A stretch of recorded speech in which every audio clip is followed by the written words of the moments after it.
ಕಾರ್ಯಕರ್ತೆಯರು, ಆಶಾ ಕಾರ್ಯಕರ್ತೆಯರೇ, ಹಾಗೆ ನೆರೆದಿರುವಂಥ ಮಹನೀಯರೇ, ಈ ಒಂದು ಜಯರತ್ನ ಆಪ್ತ ಸಮಾಲೋಚನಾ ಕೇಂದ್ರವನ್ನು ಸ್ಥಾಪಿಸಬೇಕು ಅಂತ ಹೇಳಿ ನಮ್ಮ ಗಿರೀಶ್ ರವರ ಒತ್ತಾಸೆ.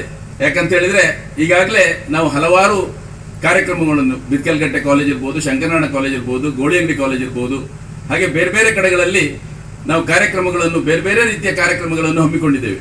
ಅದರಲ್ಲಿ ವಿಶೇಷವಾಗಿ ನಾವು ಕಳೆದ ಬಾರಿ ಡಾಕ್ಟರ್ PV ಭಂಡಾರಿ ಅವರು, ಖ್ಯಾತ ಮನೋತಜ್ಞರು, ಅವರು ನಮ್ಮ ಕಾರ್ಯಕ್ರಮಕ್ಕೆ ಬಿತ್ಕಲ್ಗಟ್ಟೆಯ ಒಂದು ಪೇರೆಂಟ್ಸ್ ಮತ್ತು ಮಕ್ಕಳಲ್ಲಿ ಈ ಮೊಬೈಲ್ ಅಡಿಕ್ಷನ್ ಬಗ್ಗೆ ಒಂದು ಕಾರ್ಯಕ್ರಮವನ್ನು ಹಮ್ಮಿಕೊಂಡಿದ್ದೇವೆ. ಆ ಕಾರ್ಯಕ್ರಮದಲ್ಲಿ ಭಾಗಿಯಾಗಿ ನನಗೆ PV ಭಂಡಾರಿ ಅವರು ಬಂದದ್ದು ನಮ್ಮ ಕಾರ್ಯಕ್ರಮಕ್ಕೆ ಬಹಳಷ್ಟು ಮೆರುಗನ್ನು ನೀಡಿದೆ ಅಂತೇಳಿ. ಯಾಕಂತ ಹೇಳಿದ್ರೆ ಅವರು ದೊಡ್ಡ ಜಿಲ್ಲಾ ಮಟ್ಟದಲ್ಲಿ ದೊಡ್ಡ ವೈದ್ಯಾಧಿಕಾರಿಗಳು, ಆದರೆ ಅವರಿಗೆ ಬಿಡುವಿಲ್ಲದ ಸಮಯದಲ್ಲಿ ನಮ್ಮ ಕಾರ್ಯಕ್ರಮಕ್ಕೆ, ನಮ್ದೊಂದು ಸಣ್ಣ ಕಾರ್ಯಕ್ರಮ, ಯಾಕಂತ ಹೇಳಿದ್ರೆ ನಾವು ಬೇರೆ ಜನರನ್ನು ಸೇರಿಸಿ ಮಾಡುವುದಲ್ಲ, ಇಂತಹ ಒಂದು ಆಶಾ ಕಾರ್ಯಕರ್ತೆಯರ ಮುಖಾಂತರ ಇಡೀ ನಮ್ಮ ಕುಂದಾಪುರ ಭಾಗಕ್ಕೆ ತಲುಪಲಿ ಅಂತೇಳಿ ಇಂಥ ಒಂದು ಕಾರ್ಯಕ್ರಮವನ್ನು ಹಮ್ಮಿಕೊಂಡಿದ್ದೇವೆ. ಆ ಕಾರ್ಯಕ್ರಮಕ್ಕೆ ಬಂದು PV ಭಂಡಾರಿ ಅವರು ಸೂಕ್ತ ಸಲಹೆಯನ್ನು ಕೊಟ್ಟು ಮನೋತಜ್ಞರಾಗಿ ಬಹಳಷ್ಟು ವಿಚಾರಗಳನ್ನು ಹೇಳಿದ್ದಾರೆ. ಖಂಡಿತವಾಗಿ ನಮ್ಗೆಲ್ಲರಿಗೂ ಬೇಕಾದಂಥ ವಿಚಾರಗಳನ್ನು ಅವರು ತಿಳಿಸಿದ್ದಾರೆ. ಹಳ್ಳಿಗಳಲ್ಲಿ, ವಿಶೇಷವಾಗಿ ಹಳ್ಳಿಗಳಲ್ಲಿ ಯಾವ ರೀತಿಯಲ್ಲಿ ಈ ಒಂದು ಮನೋ ರೀತಿಯ ಕಾಯಿಲೆಗಳನ್ನ ಯಾವ ರೀತಿಯಲ್ಲಿ ಕಾಣ್ತಾರೆ ಅಂತ ಹೇಳೋ ಬಗ್ಗೆ ಅವರು ವಿವರವಾಗಿ ಹೇಳಿದರು. ಯಾಕಂತ ಹೇಳಿದ್ರೆ ನಮ್ಮಲ್ಲಿ ಈ ಮೂಢನಂಬಿಕೆಗಳು ಜಾಸ್ತಿ. ಈಗಲೂ ಕೂಡ ಇಂಥ 2022ನೇ ಇಸ್ವಿ ಬಂದರೂ ಕೂಡ ಈಗಲೂ ಭಟ್ರಲ್ಲಿ ಹೋಗಿ ನಾವು ಮಂತ್ರ ಹಾಕಿಸಿ ಅಲ್ಲಿ ಬೇರೆ ಬೇರೆ ಅವ್ರು ಹೇಳಿದ್ದನ್ನು ಕೇಳುವುದು, ಪಾತ್ರೆಗಳ ಹತ್ರ ಹೋಗುದು.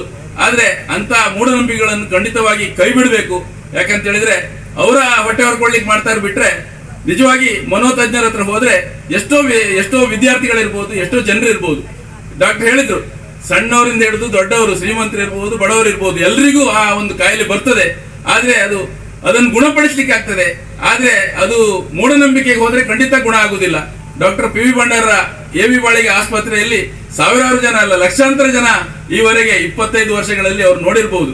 ಖಂಡಿತ ಅವರದ್ದು ನಾನು ಇಲ್ಲಿ ಬ್ರಹ್ಮಾವರದಲ್ಲಿ ನೋಡಿದ್ದೇನೆ, ಹಾಗೆ ಅಲ್ಲಿ ನಮ್ಮ ಕಲ್ಯಾಣಪುರದಲ್ಲಿ ಅಲ್ಲಿ ಆಸ್ಪತ್ರೆಗೆ ಹೋಗಿದ್ದೇನೆ. ಖಂಡಿತವಾಗಿ ಅವರ ಸೇವೆ ಅಂತ ಹೇಳೊಂದು ಅನನ್ಯ. ಆದ್ರೆ ಅವ್ರು ಯಾವುದನ್ನು ಸೇವೆ ರೂಪದಲ್ಲಿ ಮಾಡ್ತಾರೆ ಬಿಟ್ರೆ, ಹಣ ಮಾಡೋದಾದ್ರೆ ಬೇಕಾದಷ್ಟು ಹಣ ಮಾಡ್ಬೋದಿತ್ತು. ಅವರು ಹೇಳಿದ್ರು ಈಗಾಗಲೇ, ನಾನು ಯಾವುದನ್ನು ಸರಿ ಉಂಟು ಅದನ್ನು ಸರಿ ಅಂತ ಹೇಳ್ತೇನೆ, ತಪ್ಪನ್ನು ತಪ್ಪು ಅಂತ ಹೇಳ್ತೇನೆ ಅಂತೇಳಿ. ಖಂಡಿತವಾಗಿ ಆಶಾ ಕಾರ್ಯಕರ್ತರಿಗೆ ಸಮಸ್ಯೆ ಆಗುದಿದ್ರೆ ಅದಕ್ಕೆ ಅವರು ಲೇಖನ ಬರೀತಾರೆ. ಖಂಡಿತ ಅವರು ಬಹಳಷ್ಟು ದೊಡ್ಡ ಮಟ್ಟದ ವೈದ್ಯಾಧಿಕಾರಿಗಳು ಇವತ್ತು ನಮ್ಮ ಕಾರ್ಯಕ್ರಮಕ್ಕೆ ಬಂದಿದ್ದಾರೆ. ಹಾಗೆ ಆಶಾ ಕಾರ್ಯಕರ್ತರು ಸಣ್ಣ ವೇತನವನ್ನು ಪಡೆದುಕೊಂಡು ಹೆಚ್ಚಿನ ಕೆಲಸವನ್ನು ಮಾಡುವುದಿದ್ರೆ ಅವರು ನಮ್ಮ ಆಶಾ ಕಾರ್ಯಕರ್ತರು ಪ್ರತಿ ಹಳ್ಳಿಗಳಲ್ಲಿ ಮನೆ ಮನೆಗೆ ಹೋಗಿ ಕೆಲಸವನ್ನು ಮಾಡುವಂತ ಆಶಾ ಕಾರ್ಯಕರ್ತರು. ಆದ್ರಿಂದ ಅವರನ್ನು ಕರೆಸಿ ಇಂಥ ಒಂದು ನಮ್ಮ ಆಪ್ತ ಸಮಾಲೋಚನಾ ಕೇಂದ್ರದ ಬಗ್ಗೆ ಮಾಹಿತಿ ಕೊಡ್ಲಿಕ್ಕೆ ಅವರು ಸೂಕ್ತ ಅಂತ ಹೇಳಿ ಅನಿಸಿಕೊಂಡು, ನಾನು ಬೇರೆ ಯಾವುದು ನಮ್ಮ ಗ್ರಾಮಸ್ಥರಿಗಾಗ್ಲಿ ಯಾರಿಗೂ ನಾನು ಕರೀಲಿಲ್ಲ ಇಲ್ಲಿ. ಆದ್ರೆ ಜನ ಸೇರಿಸ್ಕೊಂಡು ಪ್ರಚಾರ ತಗೊಳ್ಳೋದಕ್ಕಿಂತ ನಿಮ್ಮ ಮುಖಾಂತರ ಇದು ನಿಜವಾದ ಯಾರು ಫಲಾನುಭವಿಗಳಿದ್ದಾರೆ ಅವರಿಗೆ ಸಿಗಲಿ ಅಂತ ಹೇಳಿ ನಾನು ಅನಿಸ್ಕೊಂಡು ಇಂಥ ಒಂದು ಕಾರ್ಯಕ್ರಮವನ್ನು ಮಾಡಿದ್ದೇವೆ. ಖಂಡಿತವಾಗಿ ಜಯರತ್ನ ಟ್ರಸ್ಟ್ ನ ಮೂಲಕ ನಾವು ವಿದ್ಯಾರ್ಥಿಗಳಿರ್ಬೋದು, ವಿದ್ಯಾರ್ಥಿ ವೇತನ ಇರ್ಬೋದು, ಅಶಕ್ತರಿಗೆ ಶಕ್ತಿಯನ್ನು ಕೊಡುವಂತ ಕೆಲಸ ಇರ್ಬೋದು, ಹಾಗೆ ಆರೋಗ್ಯದಲ್ಲಿ ಸಮಸ್ಯೆ ಇದ್ದವರಿಗೆ, ಹಾಗೆ ಇದರ ಮಾನಸಿಕ ತೊಂದರೆ ಇದ್ದವರಿಗೆ, ವಿಶೇಷವಾಗಿ ಮೊಬೈಲ್ ಅಡಿಕ್ಷನ್ ನಿಂದ ಎಷ್ಟೋ ವಿದ್ಯಾರ್ಥಿಗಳು ಅವರ ಮಾನಸಿಕ ಸ್ಥಿಮಿತವನ್ನು ಕಳೆದುಕೊಂಡು ಬಹಳಷ್ಟು ಬಳಲ್ತಾ ಇದ್ದಾರೆ. ಅಂತ ಒಂದು ಮೊಬೈಲ್ ಅಡಿಕ್ಷನ್ ಬಗ್ಗೆ ಡಾಕ್ಟರ್ PV ಭಂಡಾರಿ ಅವರು ಕಳೆದ ಬಾರಿ ಬಿತ್ಕಲ್ಗಟ್ಟೆಯಲ್ಲಿ ಪೇರೆಂಟ್ಸ್ ಮತ್ತು ಮಕ್ಕಳ ಸಮಾವೇಶದಲ್ಲಿ 1 ಗಂಟೆ ಮಾತಾಡಿದ್ರು. ಬಹಳಷ್ಟು ಚೆನ್ನಾಗಿ ಅದ್ರ ಬಗ್ಗೆ ಹೇಳಿದ್ದಾರೆ. ಖಂಡಿತವಾಗಿ ಅವರ ಇವತ್ತು ಕೂಡ ಹಾಗೆ ಬಹಳಷ್ಟು ವಿಸ್ತಾರವಾಗಿ ಅಂತ ಒಂದು ಪ್ರವಚನವನ್ನು ಕೊಟ್ಟಿದ್ದಾರೆ. ಖಂಡಿತ ಅದನ್ನು ನಾವು ಎಲ್ಲರೂ ಬೇರೆಯವರಿಗೆ ತಿಳಿ ಹೇಳಿಕೆ ಮಾಡಿ ನಾವು ಇಂಥ ಒಂದು ಕಾರ್ಯಕ್ರಮವನ್ನು ಯಶಸ್ವಿಗೊಳಿಸುವ ಹಾಗೆ ನಮ್ಮ ಆಪ್ತ ಸಮಾಲೋಚನೆ ಕೇಂದ್ರ ಅಂತ ಹೇಳುವಂತದ್ದು ಪ್ರತಿ ಶನಿವಾರ ಇಲ್ಲಿ ನಮ್ಮ ಗಿರೀಶ್ರವರು, ವಿಶೇಷವಾಗಿ ನಮ್ಮ ಗಿರೀಶ್ರವರು ಬಹಳಷ್ಟು ಎಲ್ಲಾ ಕಾಲೇಜುಗಳು, ನಾನೀಗ ಗೋಳಿಯಂಗಡಿ ಪ್ರಿನ್ಸಿಪಲ್ ಹೈಸ್ಕೂಲ್ ಹೆಡ್ ಮಾಸ್ಟರ್ ನನಗೆ ಫೋನ್ ಮಾಡಿದ್ರು, ಸರ್ ನಿಮ್ದು ಒಳ್ಳೆಯ ಕಾರ್ಯಕ್ರಮ, ಪ್ರಚಾರ ಎಲ್ಲಿದ್ರು ಇಂಥ ಒಂದು ಒಳ್ಳೆ ಕಾರ್ಯಕ್ರಮ ಮಾಡಿದ್ದೀರಿ, ಗಿರೀಶ್ರವರು ಒಳ್ಳೆ ತರಬೇತಿಯನ್ನು ಕೊಟ್ಟು ಮಕ್ಕಳನ್ನು ಸರಿ ಮಾಡಿದ್ದಾರೆ ಅಂತೇಳಿ. ಹಾಲಾಡಿ ಅವರು ಹಾಗೆ ಶಂಕರಾಯಣದಲ್ಲಿ ಮೊನ್ನೆ ತಾನೇ ಮಾಡಿದ್ದಾರೆ.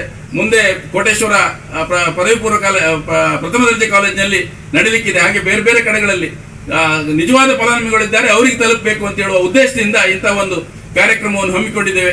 ಖಂಡಿತವಾಗಿ ಗಿರೀಶ್ರಿಗೂ ಈ ಸಂದರ್ಭದಲ್ಲಿ ಕೃತಜ್ಞತೆಯನ್ನು ಹೇಳ್ತಾ ಹಾಗೆ ನಮ್ಮ ಡಾಕ್ಟರ್ PV ಭಂಡಾರಿ ಅವರಿಗೆ ನಾನು ಎಷ್ಟು ಹೇಳಿದ್ರು ಸಾಲದು, ಅವರಿಗೆ ನಮ್ಮ ಇಲ್ಲಿಗೆ ಇಷ್ಟು ದೂರಕ್ಕೆ ಬಂದು ನಮಗೆ ಒಂದು ಸೂಕ್ತ ಸಲಹೆ ಸೂಚನೆಯನ್ನು ಕೊಟ್ಟಿದ್ದಕ್ಕೆ ಖಂಡಿತವಾಗಿ ಅವರಿಗೆ ಕೃತಜ್ಞತೆ ಹೇಳ್ತೇನೆ ಸರ್. ಹಾಗೆ ವೇದಿಕೆಯಲ್ಲಿರುವಂತಹ ಎಲ್ಲ ಗಣ್ಯರಿಗೆ, ಹಾಗೆ ವೇದಿಕೆ ಮುಂಭಾಗದಲ್ಲಿರುವಂತಹ ಎಲ್ಲ ಆಶಾ ಕಾರ್ಯಕರ್ತರಿಗೂ, ಮತ್ತೊಮ್ಮೆ ಪತ್ರಿಕಾ ಮಾಧ್ಯಮದವರಿಗೂ ಎಲ್ರಿಗೂ ನಾನು ಕೃತಜ್ಞತೆ ಹೇಳಿ ನನ್ನ ಮಾತನ್ನು ಮುಗಿಸ್ತೇನೆ.